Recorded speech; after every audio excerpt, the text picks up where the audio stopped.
Good morning students. आज हम पढ़ेंगे कक्षा 8वीं में विषय गणित के अंतर्गत अध्याय 1 वर्ग एवं घन। पिछले वीडियो में हमने सीखा था पूर्ण वर्ग संख्या। ठीक है, यदि कोई संख्या आपको दिया जाता है तो आप उसको किस प्रकार पहचान सकते हो कि वह पूर्ण वर्ग संख्या है या नहीं। तो यहाँ पर मैंने दो आपको बताया था। सबसे पहले आपको इकाई का अंक देखना होता है कि इकाई का अंक यदि आपका जो वर्ग संख्या है उसमें आ रहा है तो वो क्या है, पूर्ण वर्ग संख्या है। अदरवाइज मैंने एक और बताया था कि यदि आपका ऐसा कंडीशन आ रहा है कि वहाँ पर वर्ग संख्या में तो है लेकिन फिर भी वो पूर्ण वर्ग संख्या नहीं बन पा रही, तो उसके लिए हमको कौन सी विधि अपनानी थी, अभाज्य गुणनखंड विधि। अभाज्य गुणनखंड विधि क्या बताया मैंने कि वहाँ पर हमें क्या करना होता है, अभाज्य संख्याओं से ही भाग करके इस विधि को बनाया जाता है। ठीक है, तो आज के टॉपिक में हम पढ़ने वाले हैं कि यदि कोई संख्या आपका पूर्ण वर्ग संख्या नहीं है तो आप अभाज्य गुणनखंड विधि द्वारा किस प्रकार उसे पूर्ण वर्ग संख्या में बदल सकते हो। ठीक है, तो यहाँ पर मैं क्वेश्चन ले रही हूँ अभ्यास 2 का। पहला क्वेश्चन है, वह छोटी से छोटी संख्या ज्ञात कीजिए जिसका 200 से गुणा करने पर गुणनफल पूर्ण वर्ग संख्या बन जाए। तो यहाँ पर हमारा क्वेश्चन है 200। ठीक है, इस 200 ये जो 200 है वो हमारा पूर्ण वर्ग संख्या नहीं है। देखो यहाँ पर 0 आ रहा है लेकिन ये भी पूर्ण वर्ग संख्या नहीं है। इस पूर्ण वर्ग संख्या को बनाने के लिए आपको इसमें और क्या ऐड करना होगा, यही हम आज पढ़ने वाले हैं।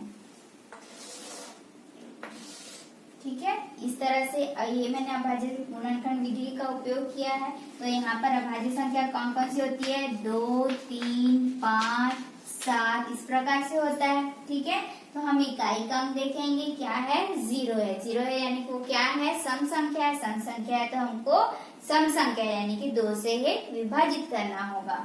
तो 2 से हम विभाजित करेंगे, 2 एकम 2, 2 शून्यम 0, 2 शून्यम 0। मैंने क्या किया, इंडिविजुअल एक एक अंक लेकर भाग दिया है।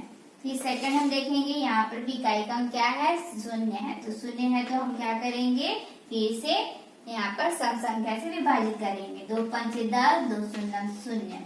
ठीक है, इस प्रकार से फिर से देखोगे यहाँ पर हमारा क्या है, सम संख्या है। सम संख्या तो फिर हम 2 से भाग करेंगे, 2 दूनी 4, फिर 1 बच जाएगा आपका, 2 पंचे 10। ठीक है, मैंने यहाँ पर क्या किया, यहाँ पर इंडिविजुअल भाग दिया। सबसे पहले मैंने 5 को भाग दिया तो 2 के पार्ट में 5 नहीं आएगा।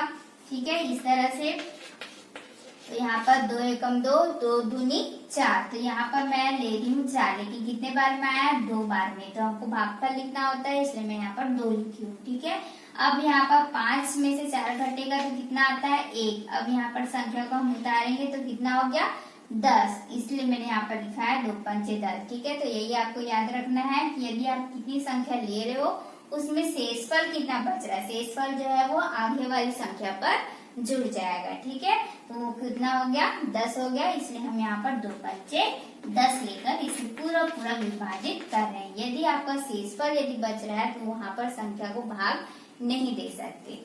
ठीक है, तो ये हो गया देखिए 25। अब यहाँ पर देख सकते हैं इकाई का अंक क्या है आपका, विषम संख्या। विषम संख्या है तो हमको विषम संख्या से ही भाग करना होता है।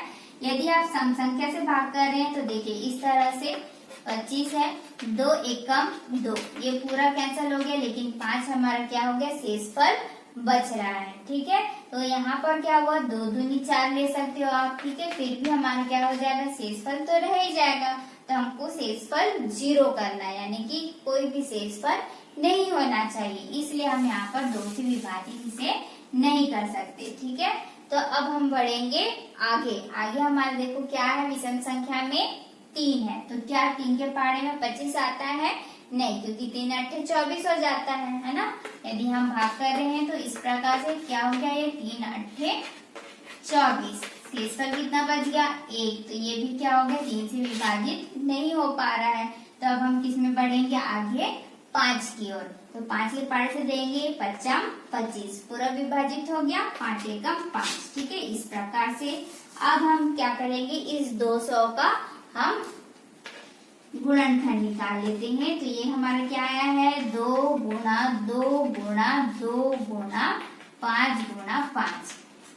हम क्या कर रहे हैं, हम क्या पढ़ रहे हैं, यहाँ पर हम पूर्ण वर्ग संख्या बनाने की कोशिश कर रहे हैं। क्या बनाने की कोशिश कर रहे हैं, पूर्ण वर्ग संख्या। पूर्ण वर्ग संख्या क्या होती है, जिसमें दो दो का जोड़ा बनना चाहिए, क्योंकि हम क्या पढ़ रहे हैं, वर्ग। वर्ग यानी मैंने क्या बताया था, दो होता है ना। तो यहाँ पर दो दो का पेयर बनना चाहिए। तो यहाँ पर देखो दो दो का पेयर आपको दिख रहा है, सेम संख्या का ना, ये नहीं कि 2 और 5 ऐसा नहीं, सेम संख्या होनी चाहिए, समान संख्या होनी चाहिए। तो देखो 2 और 2 एक जोड़ा बन गया, यहाँ पर 2 के लिए और दूसरा अंक नहीं है। यहाँ पर 5 और 5 दो बार दिख रहा है, तो इसका जोड़ा बन गया। यानी कि देखो अब इससे पता चल गया ना कि 200 जो है वो पूर्ण वर्ग संख्या नहीं है, क्योंकि यहाँ पर 2 का जोड़ा नहीं बन पाया। ठीक है, यदि इसमें एक और 2 होता इस तरह से, तब ये पूरा पूर्ण वर्ग संख्या बन जाता। तो हमारा क्वेश्चन यही है कि आपको ऐसी संख्या पता करना है कि यदि आप उस संख्या से गुणा कर दो तो ये क्या हो जाएगा, पूर्ण वर्ग संख्या बन जाएगा। देखो आपको पूर्ण वर्ग संख्या दिख रहा है कि नहीं, दिख रहा है, क्योंकि यहाँ पर सबके पेयर बन चुके हैं। तो मैंने यहाँ पर किसका गुणा किया है, किसका गुणा किया है, यहाँ पर 2 का गुणा किया है। ठीक है, हमारा क्वेश्चन इस प्रकार से था, ऐसा था ना, ये था। ठीक है, तो इसके पेयर बन गए थे, इसके पेयर बन गए थे, ये 2 के लिए नहीं बन पाया था। तो मैंने पूर्ण वर्ग बनाने के लिए क्या किया, यहाँ पर 2 से गुणा कर दिया। तो आपको वही लिखना है कि वह छोटी से छोटी संख्या 2 है। यदि हम 2 से गुणा कर देंगे तो क्या बन जाएगा, ये जो 200 है वो पूर्ण वर्ग बन जाएगा। ठीक है, तो आपका आंसर क्या होगा, आप क्या लिखोगे, वह छोटी से छोटी संख्या 2 है जिसका गुणा करने पर 200 जो है पूर्ण वर्ग संख्या बन जाएगी। ठीक है, इतना लिखने के बाद आपको लास्ट में यही लिखना है, वह छोटी से छोटी संख्या 2 है जिसका गुणा करने पर 200 पूर्ण वर्ग संख्या बन जाएगी। अब हम पढ़ते हैं आगे प्रश्नावली 1.1। प्रश्नावली 1.1 में पहला क्वेश्चन आपको बोल रहा है, आपको बहुत सारे क्वेश्चन दिए हुए हैं, उसमें आपको बताना है कि कौन सी संख्या पूर्ण वर्ग है और कौन सी संख्या पूर्ण वर्ग नहीं है। ठीक है, तो वहां पर आपको क्या करना है कि आपको अभाज्य गुणनखंड निकालना है। अभाज्य गुणनखंड निकालोगे तो उससे आपको पता चल जाएगा, यदि आपका जोड़ा बन रहा है तो वह पूर्ण वर्ग है, और यदि जोड़ा नहीं बन पा रहा है तो वह पूर्ण वर्ग नहीं है। ठीक है, सेकंड क्वेश्चन आपको बोल रहा है कि आपको संख्याएं दिया है और वो बोल रहा है कि कौन सी संख्या सम संख्या है और कौन सी विषम संख्या है। ठीक है, तो आपको सिंपली वहां पर लिखना है कि सम संख्याओं का वर्ग सम होता है और विषम संख्याओं का वर्ग विषम होता है। जैसे कि हमने पढ़ा हुआ था वर्ग संख्या में 1 गुणा 1 बराबर 1 का स्क्वायर, ये हमने पढ़ा था ना। 2 गुणा 2 बराबर 2 का स्क्वायर, यानी कितना आया था 4। 3 गुणा 3 यानी कि 3 के घात में 2, 9। 4 गुणा 4 यानी कि 4 का वर्ग यानी कि 16। इस तरह से तो आप यहाँ पर देख पा रहे होंगे, यदि मैंने विषम संख्या लिया है तो उसका वर्ग विषम संख्या ही आ रहा है।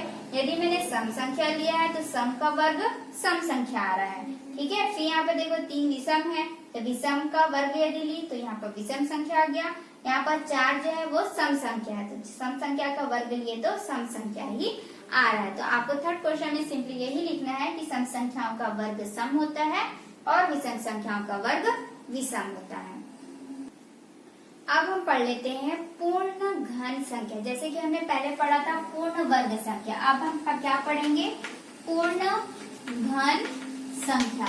तो देखो जैसे वर्ग था, वर्ग में हम क्या कर रहे थे, 2-2 का पेयर बना रहे थे, वैसे अब ये क्या है, घन। घन यानी 3, यानी कि 3-3 का पेयर बनाएंगे। बाकी आपका बनाने का तरीका बिल्कुल सेम रहेगा। ठीक है, पूर्ण घन संख्या। अब ये पूर्ण घन संख्या क्या होती है, तो हमने पूर्ण वर्ग संख्या पढ़ा था, उससे ही समझ लेते हैं कि यदि कोई संख्या है, उसी संख्या को यदि हम गुणा कर देते हैं तो प्राप्त जो गुणनफल होता है वो उस संख्या का वर्ग संख्या कहलाता है। यदि प्राप्त गुणनफल में एक बार और हम उसी संख्या का गुणा कर दे तो प्राप्त गुणनफल जो है वो क्या हो जाएगा, इस संख्या का घन कहलाएगा। ठीक है, समझ में आया। किसी संख्या को उसी संख्या से गुणा करने पर प्राप्त गुणनफल वर्ग संख्या कहलाता है। उसी प्रकार प्राप्त गुणनफल जो बचा, वर्ग संख्या का जो प्राप्त गुणनफल बचा, ठीक है, फिर से समझ लेते हैं ये, ठीक है। तो इस तरह से आप लिख रहे थे वर्ग संख्या में किसी संख्या को उसी संख्या से गुणा करने पर प्राप्त गुणनफल, ठीक है, क्या है, प्राप्त गुणनफल इस संख्या का वर्ग कहलाता है, ठीक है। तो जो ये प्राप्त गुणनफल है उसी में इस एक संख्या को और फिर से गुणा कर दे तो क्या ये घन नहीं बन गया, बन गया ना, है ना। तो आपका डेफिनेशन वही हो जाएगा, ठीक है। किसी संख्या में उसी संख्या को गुणा करने पर प्राप्त गुणनफल उस संख्या का वर्ग संख्या कहलाता है तथा प्राप्त वर्ग संख्या, ठीक है, प्राप्त गुणनफल वर्ग संख्या में उसी संख्या को गुणा करने पर पूर्ण घन संख्या बन जाएगी। तो आपको सिंपली यही याद रखना है, वर्ग बोल रहा है यानी कि 2-2 का पेयर बनना चाहिए और घन बोल रहा है तो 3-3 का पेयर बनना चाहिए, ठीक है।